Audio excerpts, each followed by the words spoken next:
Right கவனிங்க.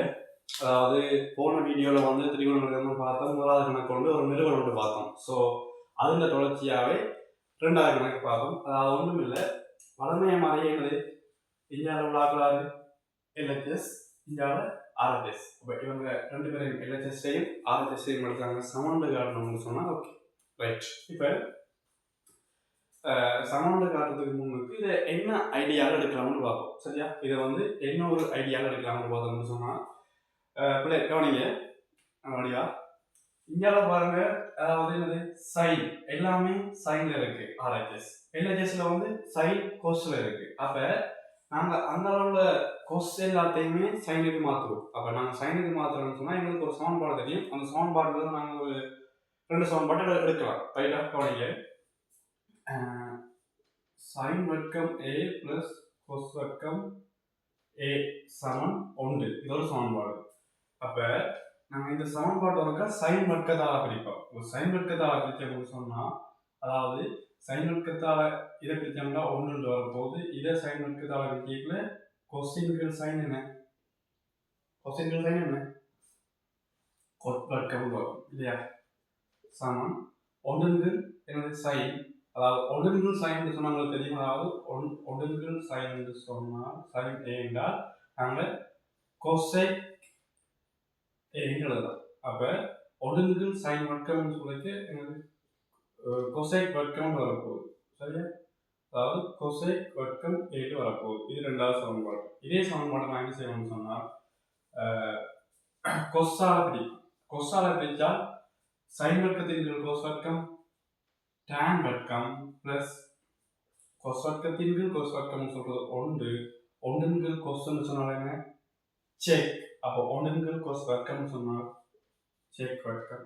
சரியா, அப்ப tan வர்க்கம் a பிளஸ் 1 சக செக் வர்க்கம் என்று வரப்போகுது. சரிதானே, ரைட் ஓகே. இந்த 3 சமன்பாட்டையும் வச்சுக்கணும் தான் நாங்கள் இந்த கெளி சேர்ப்போம். இப்போ இதில் வந்து அதாவது இந்த ஒரு சமன்பாடு காண தேவையில்லை.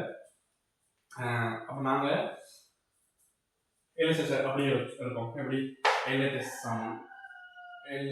சமன் இதை அப்படியே எழுதி போட்டு, அதாவது சைன் வர்க்கம் ஏ கோஸ் வர்க்கம் பி மைனஸ் கோஸ் வர்க்கம் ஏ சைன் வர்க்கம் இது பியா. சரியா, ரைட் ஓகே பி ரைட். பாருங்க இப்போ இந்த கொஸ் வர்க்கம் இருக்காங்க. இந்த கொஸ் வர்க்கம் பியை எப்படி எழுதலாம்னு சொன்னால் கொஸ் வர்க்கம் பி சமன் இந்த சமன்பாட்டில் இருந்து 1 மைனஸ் சைன் வர்க்கம் பின்னு எழுதலாம். சரியா, சைன் வர்க்கம் பின்னு எழுதலாம். ரைட். அப்போ சமன் சைன் வர்க்கம் ஏ பிரேக்கெட் ஒன்று போட்டு 1 மைனஸ் சைன் வர்க்கம் பின்னு எழுதுவோம். அதை மைனஸ் பண்ணி இந்த கொஸ் அப்படி எழுதலாம்.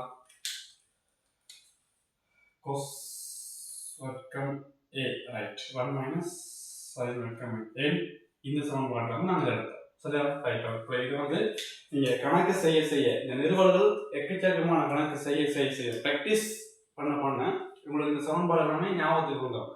அதுக்கு கூட நீங்கள் இப்படி எழுதி பார்க்கலாம் செய்ய தேவையில்லை. நார்மலாக ஆட்டோமேட்டிக்காக வரும். அப்போ நீங்கள் அதை செஞ்சு கொண்டுருக்கலாம். கொஸ் வர்க்கம்னு சொன்னால் 1 மைனஸ் சைன் வர்க்கம் எழுதலாம். அதே மாதிரி எல்லா ஐடியாவும் உங்களுக்கு வரும். அதே மாதிரி சைனையும் நான் கோஸ்க்கு மாற்றி எழுதலாம். சரியா, ரைட் ஓகே. அப்போ கோஸ் வர்க்கம் இருக்குல்ல என்னது 1 மைனஸ்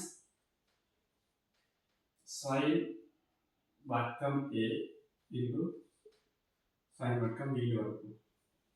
ரைட் ஓகே. இப்போ இந்த பிராக்கெட் நீக்கி எழுதுவோம். எப்படி சைன் வர்க்கம் அப்படியே வரப்போகுது.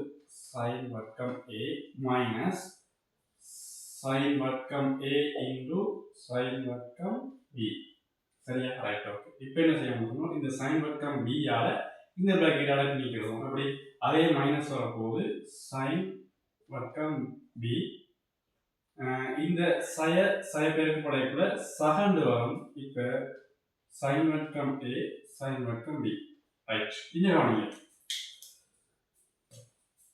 இது ரெண்டும் ஒரே ஆக்கலாம் இல்லையா, சைன் வர்க்கம் ஏ இன்டு சைன் வர்க்கம் பி. அதே மாதிரி இங்கே மைனஸ் இங்கே பிளஸ். அப்போ இதோட என்ன செய்யலாம், கழிப்படமா. அப்போ அதாவது இன்னும் கழிப்படும், அதாவது விட்டுப்படாத கழிப்படும். சரியா, இது இதுவும் கழிப்படும். கழிப்பட்டால் அங்கே எப்படி வர போகுது? sin வர்க்கம் a மைனஸ் sin வர்க்கம் b அது சமம் RHS. ரைட்டா? ஓகே, இதான் இந்த நிறுவல். ரைட்.